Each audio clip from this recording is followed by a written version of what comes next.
Stop recording. Oh. That seems easy. Hey, Brad. Hi, this is Kataki. You met me at the Techstars conference. Yep, hi, how are you? I'm good. How are you? This is our class of high school students. They're all eagerly waiting to talk to you, so I'll just let them start. Great. All yours for the next hour. Sorry for the play. No worries at all. Turn on the volume. Oh, good. Brett, do you want to start? Yeah, sure. So we're all high school seniors, and this is a 50-50 type share. So we go to our regular high school for the morning, and then we come here after school, in a way. And each of us were developing our own businesses, and we're actually the third class to go through this program.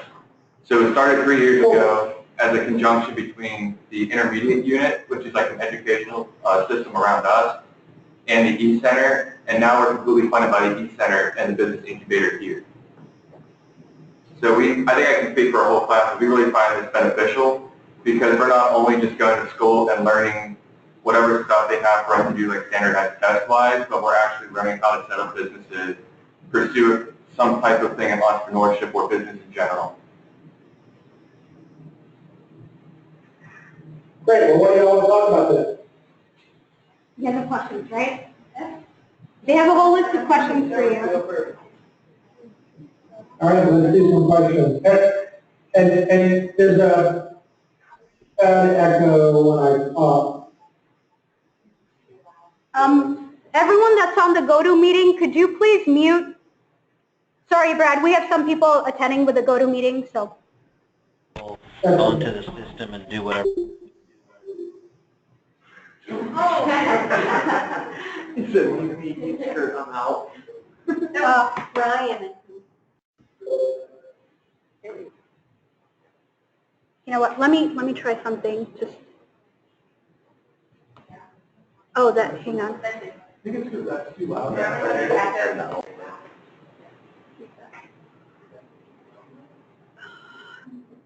that any better? Yeah. Is that better? Let's see if this is better. Same. Well, can you hear us? I can hear you fine, and I'll be able to talk through my. Okay. All right. Let's go play. Hey, Brad, what inspired you to become an entrepreneur?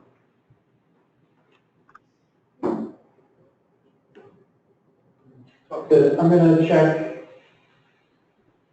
Actually, if I'm talking, it doesn't echo. Excuse me. No, let me try one more thing. I'm going to mute while I'm talking, so I'm still talking, and you raise your hand if you can hear me. Raise your hand if you can hear me. I'll mute when I'm talking. I'll unmute when you question. So what inspired me to be an entrepreneur? I never really thought hard about it. The word entrepreneur didn't exist when I was in high school. I mean, it existed, but nobody used it.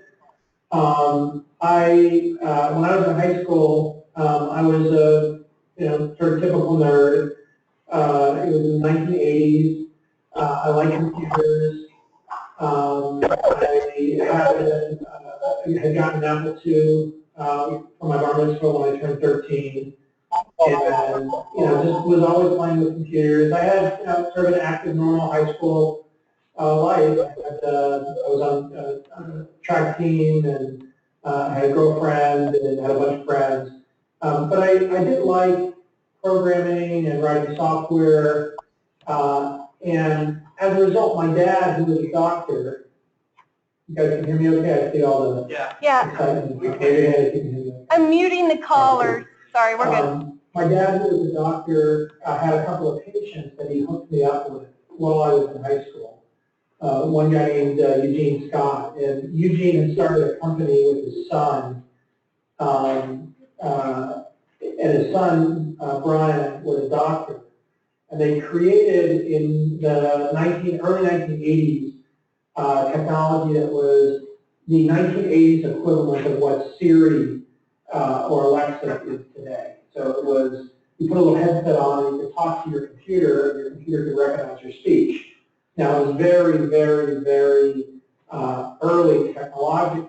So when I say they could recognize your speech, it was something called speaker dependent. So you had to train the computer for me. So if I talked to the machine and the guy wearing the Penn State shirt talked to the machine, we'd have to each train it separately. And then it could only recognize up to 40 words.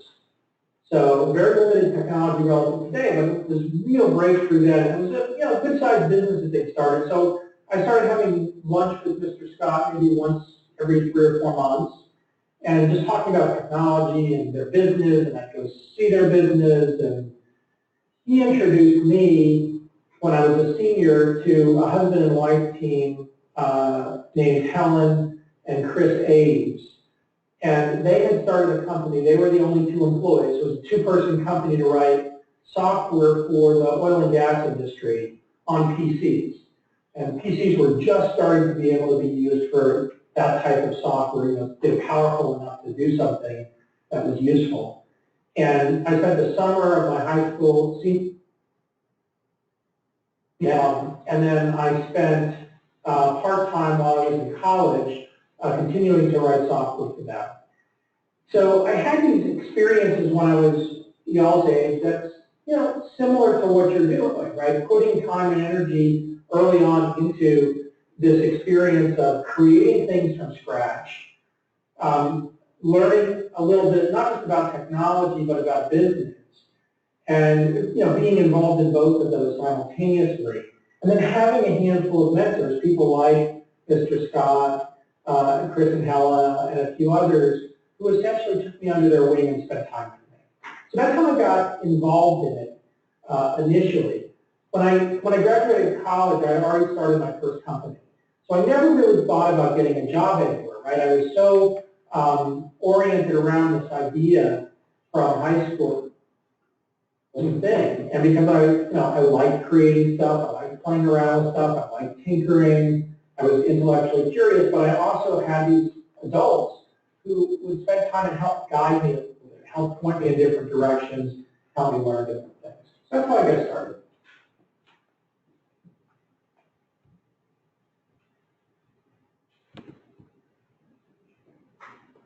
Next question.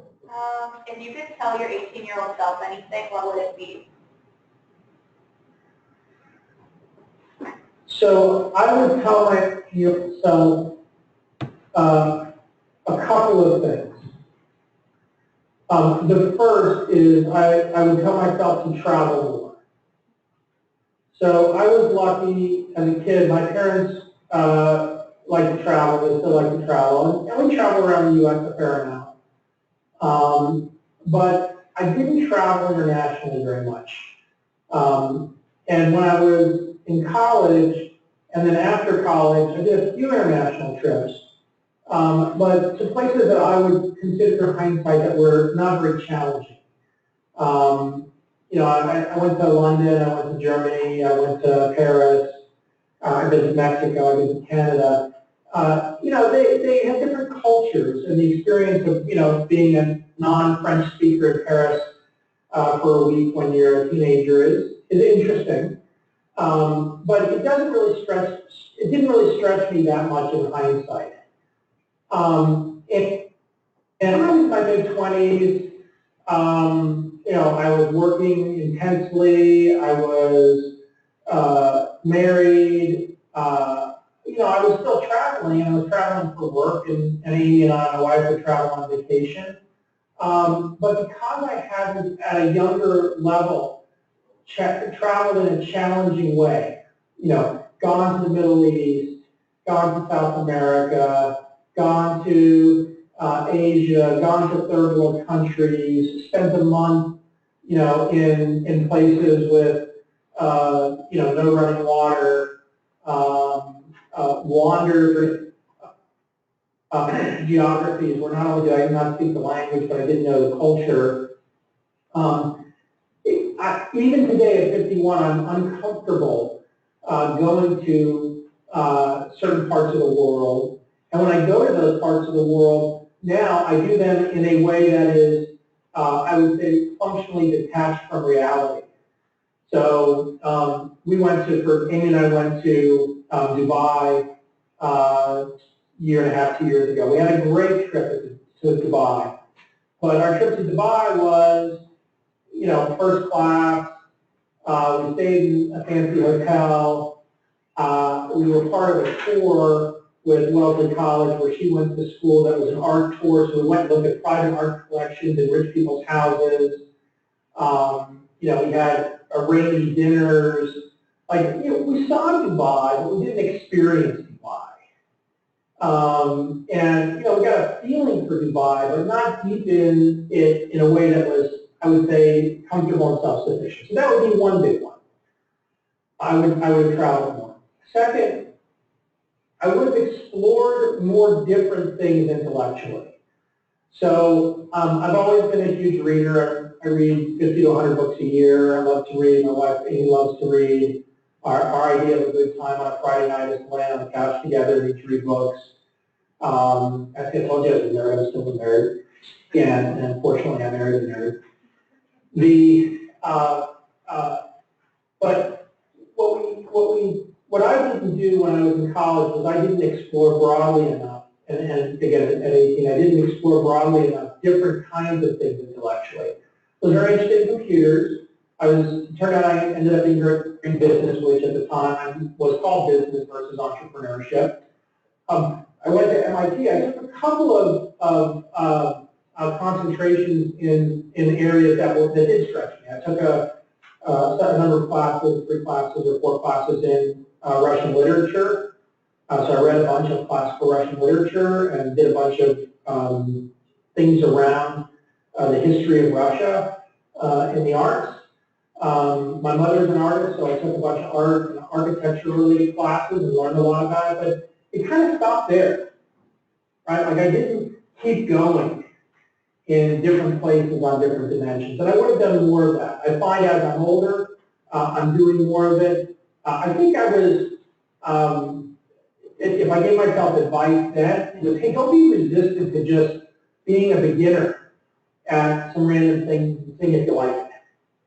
And what would happen was once I got to be not a beginner at things, I kept going deeper and deeper on them, but I didn't dabble as much with a beginner mind. And stand that contrast to my wife, Amy, who has an incredible range of things that she's interested in, that she's learned about, that she dips in and out of, and that really stimulate her own creativity and her own thinking. The last thing that I would do differently at 18, I have a younger brother who's 3 years younger than me, and we're really, really close. I'm 51 and he's 48. We both live in Boulder. We don't have any kids. He has a daughter. But he and I get together for dinner at least once a month. He works across the hall from me at another company, but we see each other regularly. We like to see each other at least daily in the bathroom. So sort of we have continuous interaction with each other. When I was 18, he was 15, and I was an asshole to him. And I was a real jerk to my younger brother who wanted to be my friend and wanted to engage with me and have a relationship with me because he was a younger brother. And I was, I think, a typical older brother in a 2-kid family. I developed a deep relationship with him until I was 5 and he was 22, so he was out of college. But we started then. Ever since, we've had an incredibly close relationship. And it didn't come from a place where we were gearing a close relationship. It came from a place where we put real effort into that relationship with each other. So I say that about a sibling. I say that about parents. Was fortunate. I had 2 parents who stayed married. They were, we had an easy time together as kids to parents. My father was part of my first business. He was very supportive as a mentor. For those of you that have great supportive relationships with parents, take it for granted. For those of you that have struggles, put some energy into it at 18 to try to understand what you want out of that relationship long term. Again, siblings, family members, etc. I would tell my 18-year-old self to think harder about what I wanted to get out of those relationships so that time didn't just pass.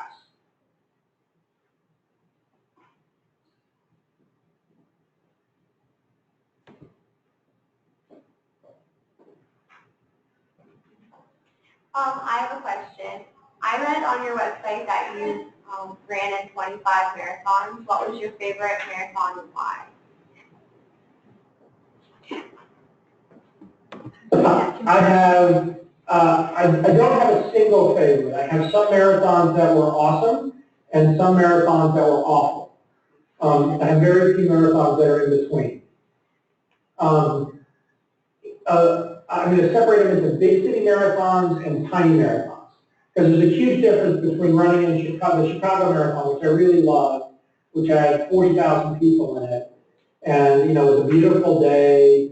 You know, it starts in downtown Chicago. And any of you know Chicago at all? Been to Chicago or spent any time growing up in Chicago? Fun city. You cover all the different parts of the city. New York Marathon was also the same kind of marathon. Just a spectacular experience with 40,000 of your closest friends all sweating alongside of you. So those are great ones for big city marathons. Some big city marathons that I really I thought sucked included the most recent one that I ran, which was Portland, which is a reputation for being a great marathon. It's been around for 45 years. Portland's a cool city, and we actually had fun in Portland before the marathon. But it rained the entire time. And, you know, even for a fast marathon, raining the whole time is a lot. I'm a slow marathon runner. That one took me over about 5.5 hours. And to run for 5.5 hours in, you know, pouring rain just stinks. It also ended up being an extra half a mile long. So a marathon is 26.2 miles. And if you're going to run 26.2 miles, you might say, what's the big deal? You have to go an extra half mile. You know, but it really messes with your head at mile 3 when you realize you've already run 3.5 miles when the 3-mile marker comes up. And you ask the person next to you, what does your watch say? And they say, oh, 3.5. And the person next to them who has a different watch says 3.5. And you realize that they screwed up the start somehow, and you've got an extra half mile to run at the end. And it's just disheartening. Like your brain is geared for 26.2, not 26.5. Another one that was a really difficult big city marathon for me was the one in Cincinnati, which is called the Flying Pig. Also, kind of a fun town around the marathon. They sort of come out for it. I don't know, 30, 40,000 people do it. Again, pouring rain, started in the dark because of the time of year. And I had a headache for the first 5 or 6 miles, just a terrible headache. And I finished every marathon I ran. I actually thought about quitting it. I took my hat off to just kind of do this to my hair, and my headache went away. And I looked inside my hat, it was a baseball cap from a company I'm an investor in. You know how the baseball cap had that cardboard thing under the front of it, the shape on the shelf? I hadn't taken it out. It's a brand new hat or something. But it wasn't like that anymore. Because of the rain, it turned into this little hard cardboard ball that was pressing against my forehead. And so I just threw the hat away, my headache went away. But that kind of stuff makes the marathon no fun. Like, it's not going to be that everything clicks into place. Like St. Louis was another great big city marathon, and I just had a great day, and the weather was good, and I ran with a friend, and you know, everybody in the course was great. The little marathons, my favorite of that was in Ashton, Idaho. Ashton, Idaho is a little town on the other side of Jackson Hole, and they ran Tetons. And they literally, there were about 200 of us, maybe 150 of us. They put us all in 3 school buses. We met at the high school. They stuck us in 3 school buses, everybody with their running clothes on, and their whatever smelly stuff we were putting on ourselves, Bengay or chewing gum or whatever. And they drove us 26.2 miles away from the high school and dropped us off. And we got out of the buses, and we all walked to the start line, and we went and we ran back to town. And it was just great. Like, that sort of a marathon. It's a special thing. You end up in, I don't know, Ashton with 5,000, 10,000, 15,000 people. There are probably a couple thousand people in the little park in the middle of town when the marathon finished, having a big picnic and a big party. So those are some of the fun ones.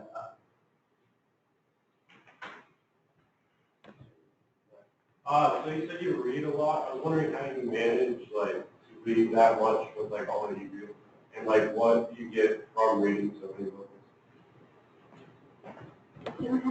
So I get asked a lot how I read either so much or so fast, and I would say it's a couple of things. One is I don't have any kids, so you know, I get a whole bunch of time back as an adult for not having kids. And I'd say combined with that, Amy loves to philosopher, so we have a lot of social time that's reading.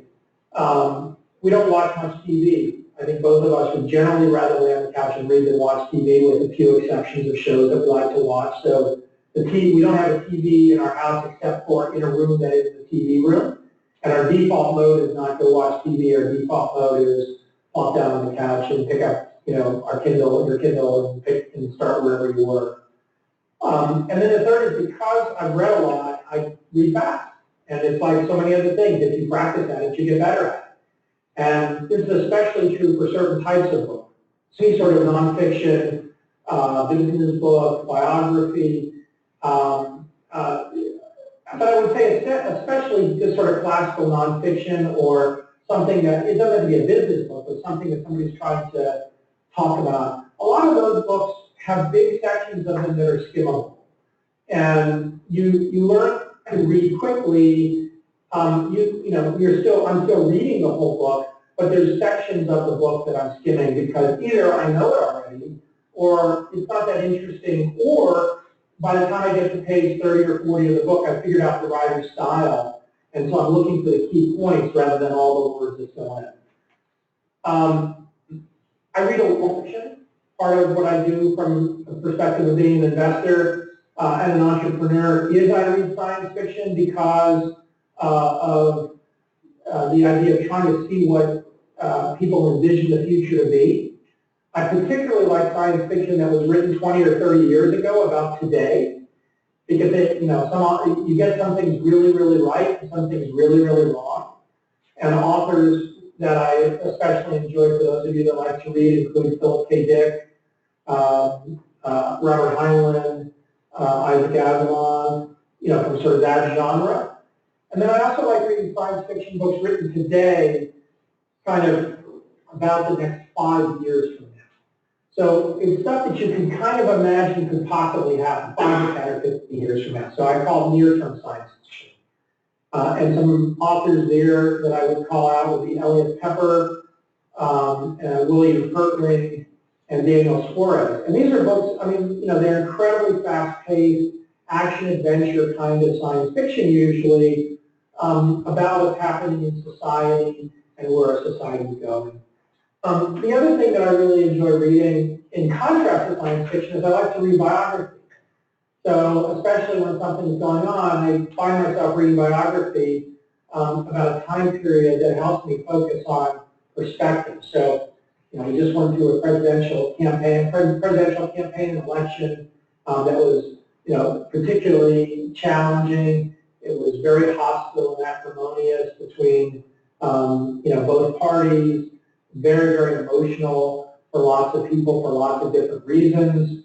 I went back and I read in that, and I feel myself having an emotional response to it. Went back and read some history around the time of, for example, JFK as president.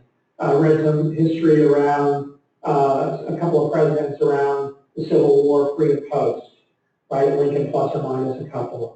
One of my heroic figures is Ben Franklin. I went and read another book about Ben Franklin, the Revolutionary War. So it sort of grounds me in perspective for what's going on currently if I find myself struggling with something. And I find that very helpful also in the context of business and entrepreneurship, because one of the things that I've learned is that many of these things, they just keep happening, right? And things change and they evolve, and some things are good and some things are bad, but that's part of being a human being, and part of the human condition is dealing with them and having them happen.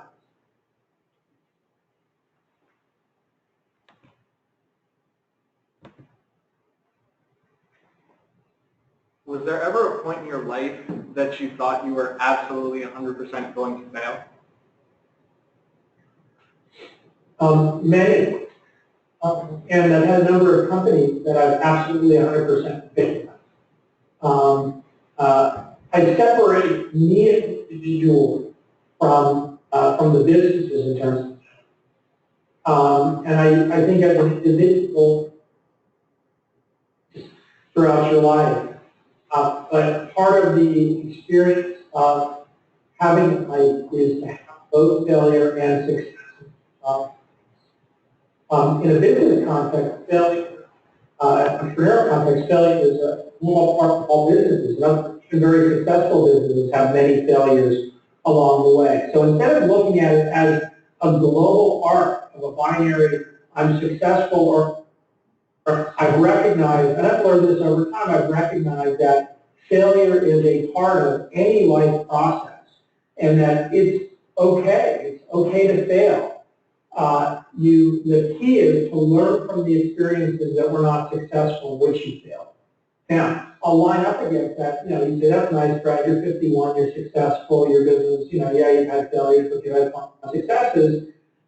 My question wasn't that. My question was, did you ever feel a point in time where you were certain you were 100% going to fail? And I'll translate that into how I would have felt in that moment emotionally, which was I felt hopeless, or I felt like I didn't know what the point of trying to do this was because I knew it wasn't going to be successful. And as part of answering the question that way, I would add in that, yes, I felt that way, and I've had 3 periods in my life of significant depressive episodes. Those 3 significant depressive episodes, one of them happened in my mid-20s and lasted about 2 years. One happened in my mid-30s right after 9/11 and lasted about 3 months. And one lasted when I was 47, so relatively recently, and lasted 6 months. Each of those 3 cases, well, I'll take the 9/11 one out because that was also in the middle of the internet bubble and this debacle that was going on around so many companies, that were happening in the world and failing that I was in the midst of. In one of my 20s, my business was successful. I was healthy, but I had a couple of things that were going on that triggered me being depressed. I see failure in pieces of it. One was my first marriage failed and I got divorced. So I had a relationship failure. The next was I was in a PhD program. I like to say I got kicked out of it because it's more dramatic. I was in a PhD program that I withdrew from at MIT. So I failed academically at something for the first time in my life. And then the third was that even though my business was doing well, I was very bored. I didn't really feel like I was learning that much. And every day was the same kind of grind. So even though I had a successful business, I had specific things in my life that were failures. And the cumulative activity, sort of connection between them, as well as a bunch of other things that were challenging, that caused me to feel pretty hopeless, to feel very depressed. It took me a lot of work. I did therapy during that period of time. I did a lot of work with myself.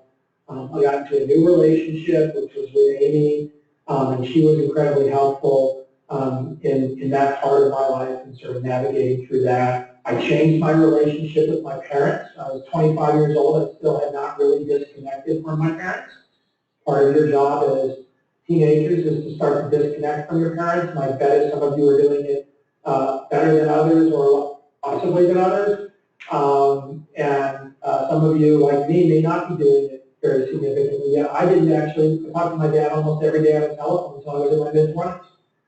So a bunch of things like this, and I'm highlighting it because I think the word failure often gets labeled against either an absolute sense of self or dismissed, right? You'll hear lines like, if you want to be a successful entrepreneur, failure is not an option. That's total bullshit. Failure is part of the potential reality of being an entrepreneur. It doesn't mean you should strive for it, but it means that not only could the whole thing you're doing fail, many of the things along the way will fail. And the key is to learn from those failures and to grow from that.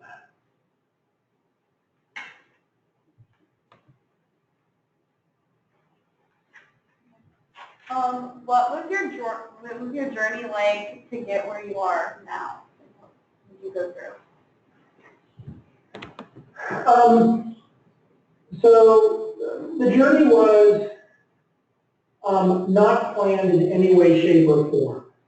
So I think that's probably the most important answer to the question, is that I'm just on a journey, but I'm not on a journey that has a specific goal or outcome. If you look at where I am today, right, I'm a partner in a venture capital firm that has a lot of investments, a number of very successful companies.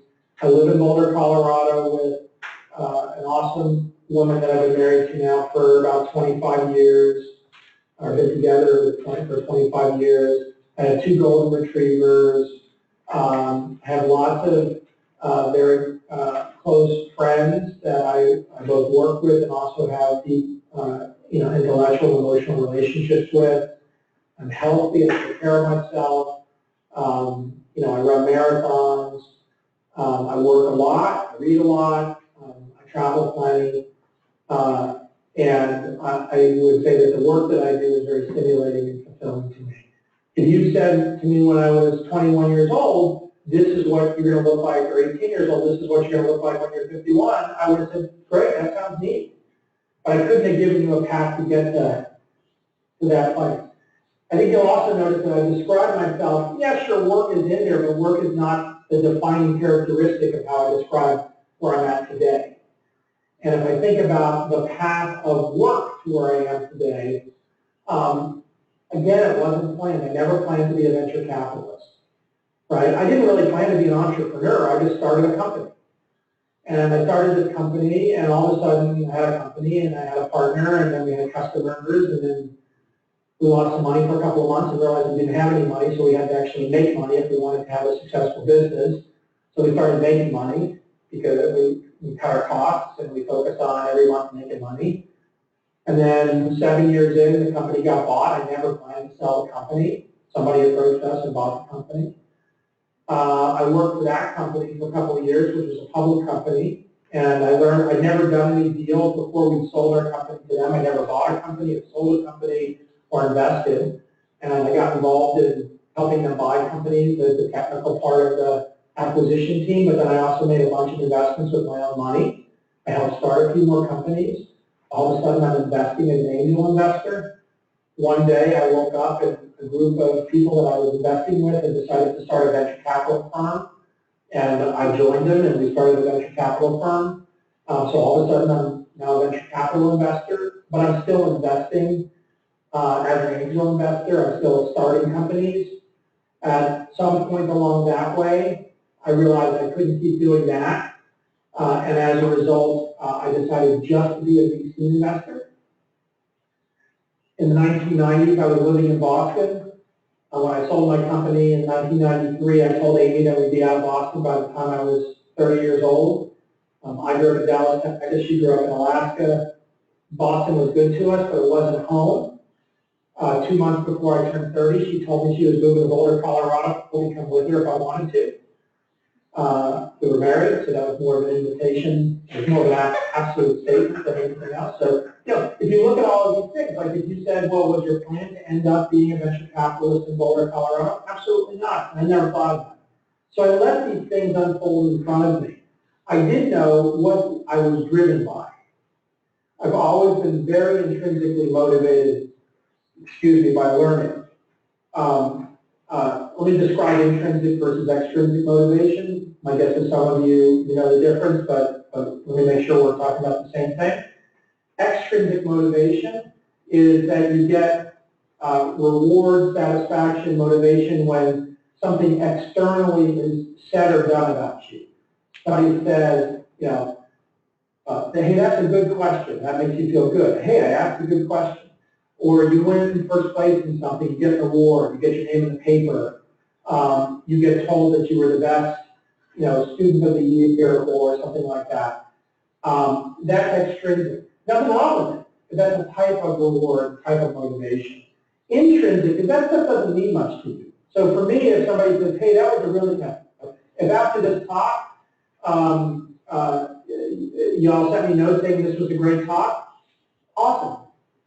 It doesn't really do much for me. In fact, I don't really care whether you think this is a good talk or not. It doesn't impact my motivational structure. What impacts my motivational structure is that what I can really do is be intrinsically motivated by learning.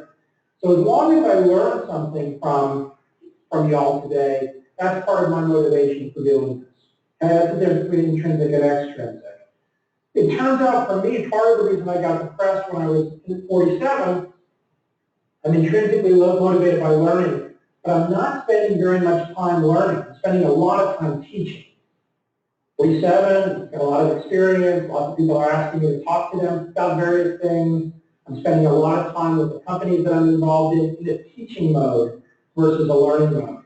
And I just wasn't nourishing myself enough with that intrinsic motivation. Part of my own internal thinking, I'm an engineer and I have an engineer's brain, I'm like, all right, I'm going to fix this problem. And what I decided was that teaching and learning were basically the same thing. And when I decided teaching and learning were the same thing, I decided I was intrinsically motivated by teaching and learning. So even if I don't learn something from this hour with y'all, I'm spending an hour teaching. And that's nourishing to me. So that helps me in terms of my own motivation.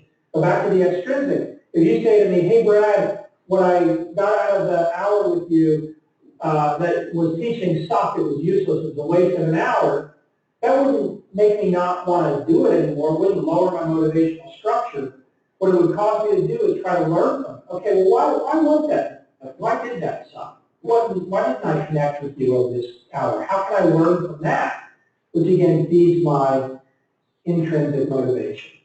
So it's actually quite useful on the journey you're on to reflect on whether you're motivated, what you're motivated by. We're on this spectrum, you are. And by the way, you know, nobody's a savant, right? Well, there are probably some people, but you're all the way at the end of the spectrum where the only thing that motivates you is extrinsic, or nothing extrinsic motivates you at all, it's only intrinsic. If I hear enough negative feedback around something over a period of time, I start to, you know, drag you down. If I hear enough positive feedback about something, you know, it's positive. So we're all on the spectrum. Learn that about yourself. And I think in terms of the answer, you know, sort of a meta answer to the how do I get here on the journey, I'd say for your own journey, think about what motivates you and then try to do those things and spend your time on those things that appeal to your motivational structure.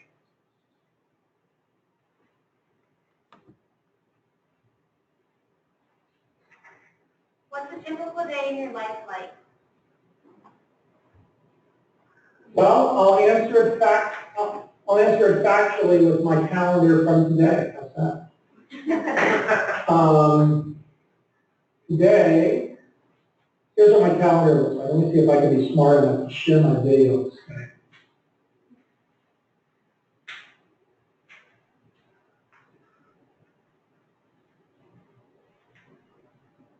Isn't it funny how they change everything with every share screen? Okay, you can see me now. You get the infinite share screen. And I want to share a window, and I want to share this window. Okay, so you can see my calendar. And let me go to today. Okay, you see today. So, you know, if you go through the calendar for today, what you see is I have a bunch of meetings, right? I didn't get to the office till 10. I went for an easy run first thing in the morning. I got up, I spent some time with Amy. I went for a run, I drove in. I had a meeting, I have a call with y'all. I have a meeting at 11:30 about immigration reform. I have another Skype call at noon. I have a reference for one of our investors at 12:30. Got a face-to-face meeting with the CEO of a company I'm on the board of. Got a little time to catch up, a couple more calls, and evening events, and dinner. Tomorrow I'm flying to Seattle in the morning. I'm spending a chunk of time at Amazon. I don't have any idea what that is, so I can figure that out. I've got a meeting at a company I'm on the board of, meeting another company I'm on the board of, another company I'm on the board of, dinner with a company that recently went public. Another juicy one next week. And here's another, day I have a call first thing in the morning that talk about a book I wrote called Most an entrepreneur I've funded before, that I have lunch with, and I have a long board meeting, and then I have a board dinner for another company. So, you know, what days look like? I like to say that the job of a venture capitalist is emailing and doing phone calls. And to some degree that's true, not entirely. Get rid of the screen share. A couple of other things that are worth noting. I probably still work about 60 to 70 hours a week. I used to work 80 to 100 hours a week. I spend a lot of my unscheduled time writing. I write about a book a year. I have gone in and out of doing something that I started doing again, which is I take Saturdays off completely. I call it digital Sabbath. I'm not religious, but I have this approach to Friday sundown to Saturday sundown. I don't do any work. I spend time with Amy, I do social time, I read a book, I take a nap, I just sort of recover from the week. And then once a quarter, Amy and I go away for a week, complete written, no phone, no email. And once a year, I take a 1 month sabbatical, no phone, no email. So, although I work a lot, I have good chunks of time that are unscheduled and that are kind of reflect or live life.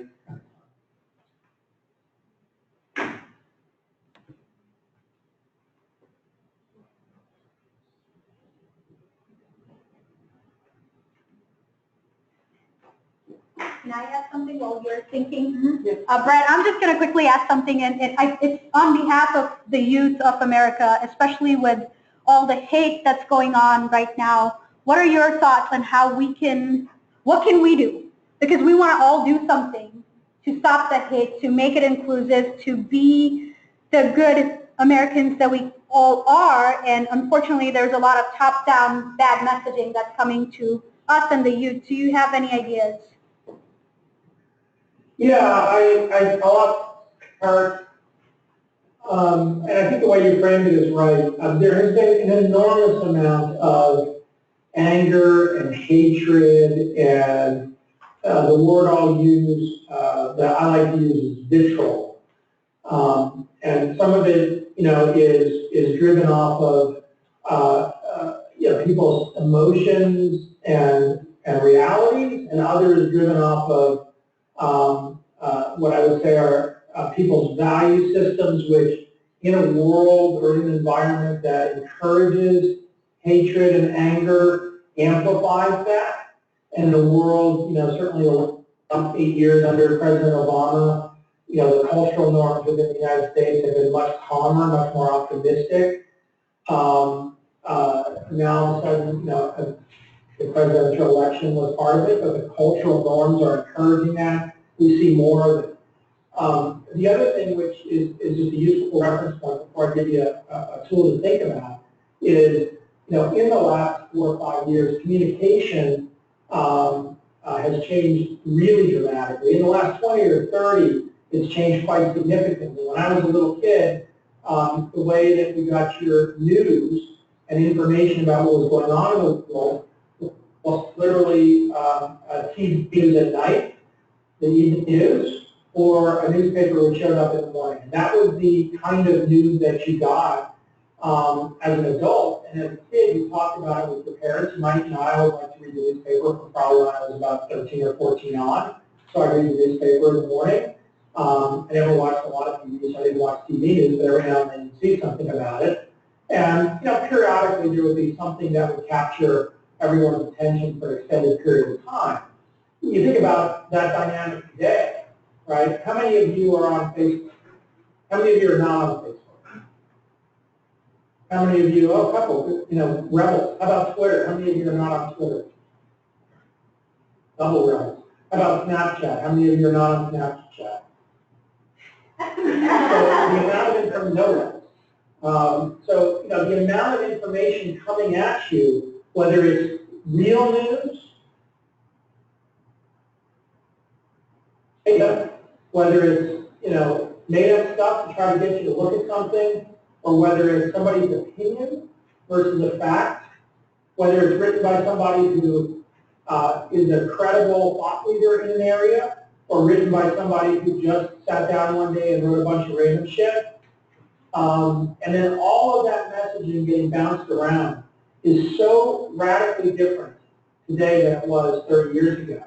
And you now have to develop the tools to sort that information and to actually figure out what information you want to be exposed to. Now, start from the frame of reference of what your goal is, right? If your goal is something that is articulated and defined as positive in terms of your value system, right? You want to be a thoughtful person. You want to be somebody who has openness to diverse viewpoints. You want to have someone, you want to be somebody who is constantly learning. You want to be somebody who is helpful to others. Like if you have a bunch of those kinds of attributes in your value system, which are the kind of attributes I have. So I value that.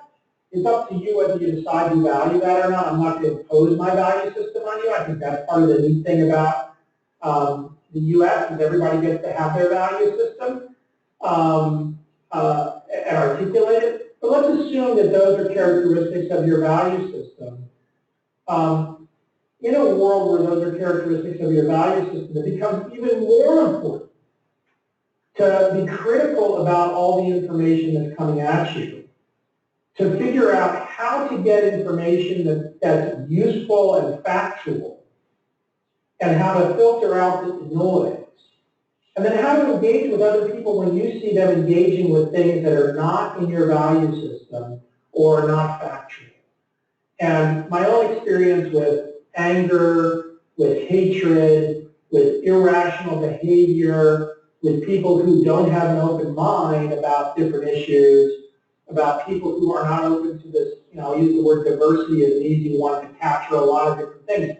Not just gender diversity, I would say not just boys versus girls, not just ethnic diversity, not just black versus brown versus white, not just racial diversity, not just educational background, high school graduates, college graduates, not just geographical diversity, where you're located in the country, whether you're in Boston or you're in Louisville, Kentucky, or whether you're in Seattle, Washington, or whether you're in Ashton, Idaho, but also diversity of thought, diversity of opinions, diversity of experiences. Like, I encourage more of that at the age you're at and exploration of it, and the more you allow yourself to have a broader range of diversity, the more it is easy to see the anger and the hatred as sort of a narrowing of that frame of reference. Whenever somebody comes to you and says the solution to this gigantic problem is X, they're likely full of shit. And the reason they're likely full of shit is that it's very hard to get things to change, and they're always changing. And so that sort of exploration is what's really interesting, trying to figure out what's really going on and how you model.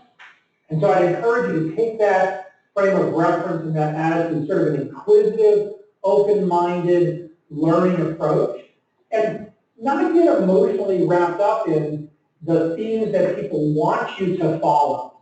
Last comment I'll make here is, my guess is all of you can look at stuff that you're presented with in politics, because it's particularly noisy right now. And it's probably pretty easy for every one of you in this room to very quickly, when presented with something, say, that sounds like garbage. That sounds like nonsense. That sounds irrational. When it's presented as a news article about the heinous, awful thing that somebody did that doesn't fit at all with what your perception of their value system is. And then the other side of that is it's probably relatively easy for you when you're presented with something to say, yeah, that sounds like it could be true, or parts of that could be true, or I see why that's being said. Like, think about it as a level deeper, rather than just react to the headline that you're presented with. And the last comment I make on this is, I remember being, I remember a little bit being 18, not a lot anymore, but a little bit. human beings are super complicated. I like to say we're just big bags of chemicals, and sometimes our chemistry doesn't work very well. And it's really important as a human, or I think it's really important as a human, to take a very, very long-term view. Things don't go on a straight line. It's like the question that the young lady in the turquoise blouse asked me about what my path was. Right? I don't have a path that's a straight line. It's all over the place. And that all over the place kind of path is the way that the world works. And sometimes really good things happen, and sometimes really awful things happen. And most of the time, lots of things are happening all the time. Some good, some bad. Figuring out how you want to interact with that world that's very complex, that's impossible to control, and that's always changing is a really powerful thing to learn. Not at 18, you're not going to learn it when you're 18, but to learn it and keep learning it. So at 51, I'm still learning how to deal with this stuff, and how to think about it, and how to react to it. I'm still having things that surprise me, happen, freak me out, make me totally confused. And then the technology changes completely around something else, and you're like, wow, where did that happen? Why did that happen? How did that happen? Keep exploring, keep learning, keep being curious, keep having an open mind, keep searching. That's part of the fun part of life. Hopefully that helps answer that question a little bit. All right, it looks like it's noon, so I think I have to go on my end. Brad, we wanted to thank you, but before we leave, we wanted to, everyone asked you questions. We wanted to ask if you had anything for us, or if there's anything a room full of very energetic and talented high school students and our team can ever do for you. I have a thing that should, and I'll put it in the category long. So only do this if you want. But this would be fun for me. If you just talk for an hour, I'd love, if you feel like, send me an email. Is a thing that you were exposed that you think is really interesting that I have taught. Could be a book to read, it could be an app to download, it could be a website to go to, it could be a project you've done, it could be something that somebody else that you knew did, it could be a sporting event, like I don't care what it is, like something that's important to you that you think is really interesting. Doesn't mean you think it's interesting to me, you just think it's interesting. I'd love to get emails from you with that, and the bonus points are if you feel like telling me why it's interesting to you, that helps. Like if it's an email, Brad, to me with a website link, that's great. If it's a paragraph or 2 paragraphs explaining why you think why I should go take a look at the website link, I love that. Because that helps me, again, it's back to the thing, it helps me be curious, helps me understand what a group of interesting 18-year-olds who are interested in entrepreneurship and who just listen to me for an hour are interested in that's going on in the world. It can be as big or as little as you want.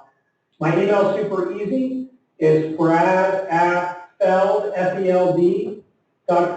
Just brad@feld.com. And just in the email, just quick in the header, just tell me that you were in this class so I know. And send me whatever you want. That would be super interesting to me. I'd love to see that because it would give me something that you want to think about. Well, we won't take any more of your time, Brad. We really appreciate this. Everyone, could you give a big shout out and say thank you? Thanks. Thank you. Thanks. Thanks, y'all. Have an awesome day. Bye. Bye. And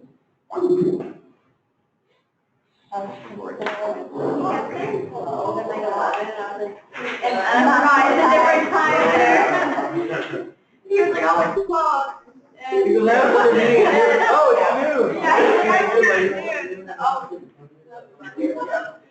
So just so you all know, we had a little bit of a scheduling conflict because they didn't have this on their calendar. And I talked to the assistant on Monday. She's like, wait, we never confirmed it. I'm like, okay, I'm just going to give you 30 minutes. I'm going to squeeze you in. I'm like, oh, please, please, please. She's like, okay, 30 minutes. And somehow clearly, he didn't want to hang out for just 30 minutes. So that's just, you guys asked some really good questions.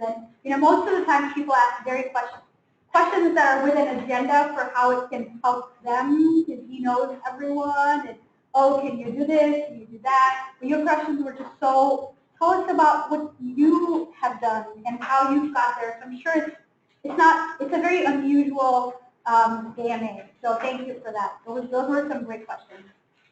And definitely send an email. Everyone send an email and you will be thrilled. And ask them to come visit. Come visit. All right. Thank you. Great. Thank you. Clap for yourself.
I don't know. I like to follow the trend.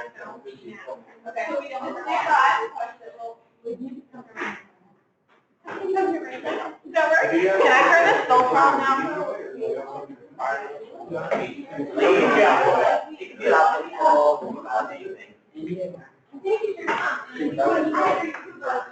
But did you share yesterday?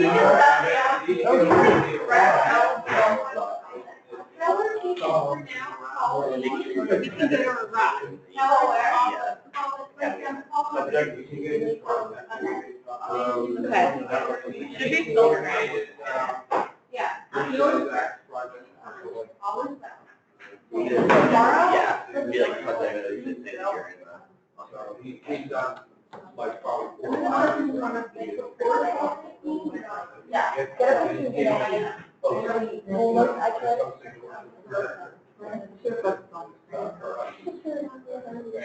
What? I'll send it to them. I'll send it to them. And after lunch? Bye. See y'all. Take care. Bye, Gary. I love it, dude. Let's do something after Christmas. So we can, I'm going to put the pictures that I took anyway on Drive so that you can get to them. No, you're good. Where is it?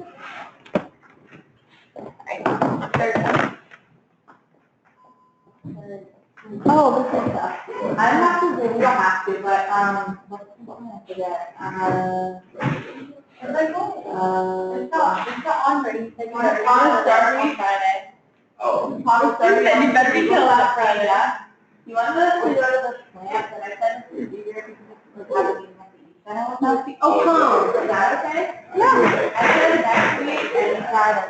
Fine. It is easy. Oh, Kayla said she can drive tomorrow. Why does she drive tomorrow? I don't know. Okay.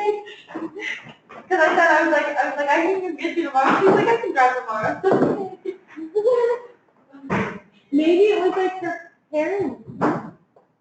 Or maybe she has a ride. I don't know. I got it faster. What? I am not They wanted us to go back to the sewer plant. Yeah. I'd love to have you guys come for a tour, and I was like, I don't think we can get out last, but, You said that we already toured. and I was like, it's much, so then I was like, oh, I have something to do, what happened to you? And then he said, this is me, Yeah, that's, yeah. I was like, yeah, we could definitely, I totally hear it now, and I hear it, like, planning. That wouldn't happen. Didn't we have the tour? You have everything back. I have that all the time. I always do like a backwards. I wish I could come here and find something.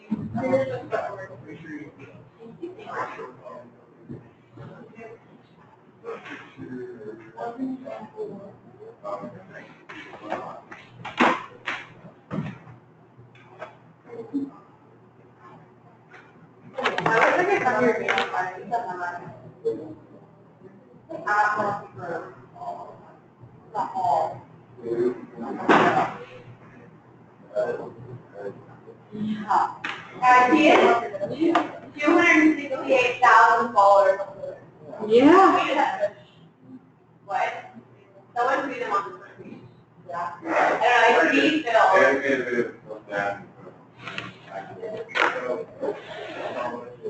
He can do that, okay.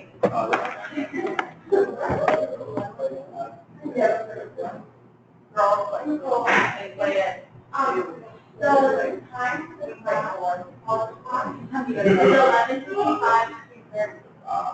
So you guys are. But if you have to email me back, so you can have it. No, this is an email I got.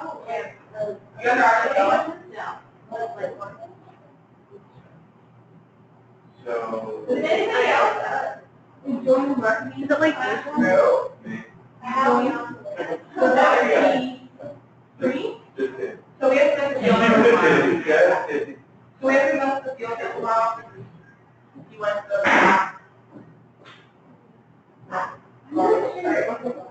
I mean, or you guys can't make it at 2 on the Saturday. What is the girl? Saturday? 4 always basketball.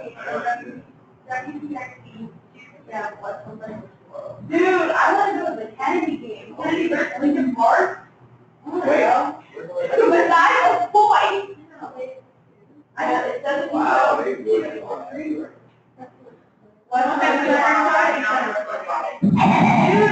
to watch it. I'm going to go back to the Greenville plays a really good They're the second ranked team in quad. Yeah.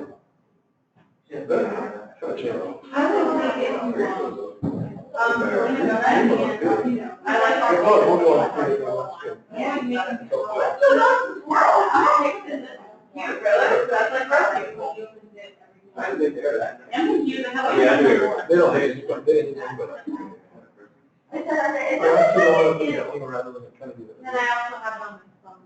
They go back to the teams, but they're just they're fast, they're strong, they have shooters. I don't know what team is right through. How the Gary would have been so happy. Joe, that's her website on there. He is, he's an animal. Dude, wait, listen, last night, we had a roof leak, okay? He goes to run, he wipes out.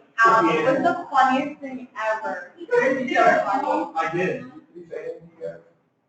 He just had it. Yeah, you read it. None of them. The only person who talked to Ruby. I love Ruby. You told me you read it. Oh. He's not a thing that says that. Yeah. Like, I love Ruby. I know, like, I know, not really, like, I know the order of motions, like, it's easy. I was one of these. Well, do I have to do something? No, but I don't even know them.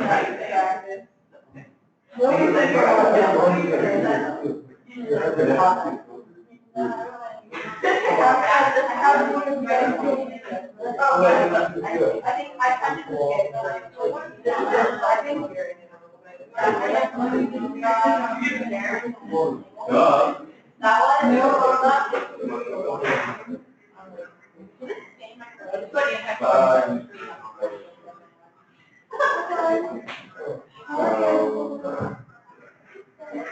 For the prototype I'm looking at now is I'm not going to You did anything from the actual dinner or the vlog? Did you get anything from your online? I want to do it on. Why? You're so Okay, yes. Yeah.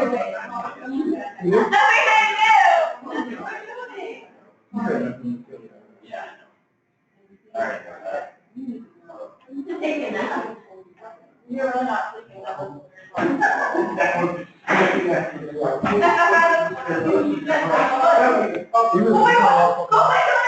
Is it what?